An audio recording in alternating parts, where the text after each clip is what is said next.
आप सभी को जय मसीह की द बाइबल पोर्शन में आपका स्वागत है।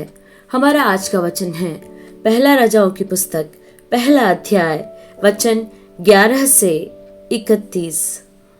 तब नातान ने सुलेमान की माता बतशेबा से कहा, क्या तूने सुना है कि हगीत का पुत्र अदोनिय्याह राजा बन बैठा है और हमारा प्रभु दाऊद इसे नहीं जानता। इसलिए अब आ, मैं तुझे ऐसी सम्मति देता हूँ जिससे तू अपना और अपने पुत्र सुलेमान का प्राण बचाए। तू दाऊद राजा के पास जाकर उससे यूं पूछ, हे मेरे प्रभु, हे राजा, क्या तूने शपथ खाकर अपनी दासी से नहीं कहा कि तेरा पुत्र सुलेमान मेरे बाद राजा होगा और वह मेरी राजगद्दी पर विराजेगा? फिर अदोनिय्याह क्यों राजा बन बैठा है?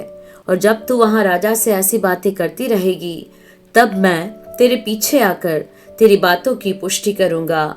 तब बतशेबा राजा के पास कोठरी में गई। राजा बहुत बूढ़ा था और उसकी सेवा टहल शूनेमिन अभिषेक करती थी। बतशेबा ने झुककर राजा को दंडवत की और राजा ने पूछा, तू क्या चाहती है?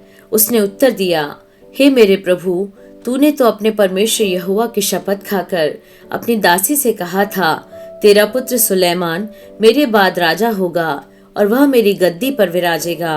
अब देख, अदोनिय्याह राजा बन बैठा है और अब तक मेरा प्रभु राजा इसे नहीं जानता। उसने बहुत से बैल तैयार किए पशु और भेड़ें बलि की और सब राजकुमारों को और एब्यातार याजक और योआब सेनापति को बुलाया है, परंतु तेरे दास सुलेमान को नहीं बुलाया। और हे मेरे प्रभु, हे राजा, सारे इस्राएल की आंखें तेरी ओर लगी है कि तू उनसे कहे कि हमारे प्रभु राजा की गद्दी पर उसके बाद कौन बैठेगा।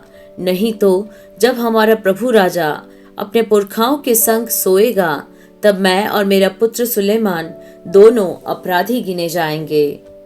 यूं बतशेबा राजा से बातें कर ही रही थी कि नातान नबी भी आ गया और राजा से कहा गया, नातान नबी हाजिर है।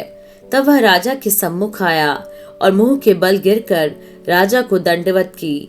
तब नातान कहने लगा, हे मेरे प्रभु, हे राजा, क्या तूने कहा है अदोनिय्याह मेरे बाद राजा होगा और वह मेरी गद्दी पर विराजेगा?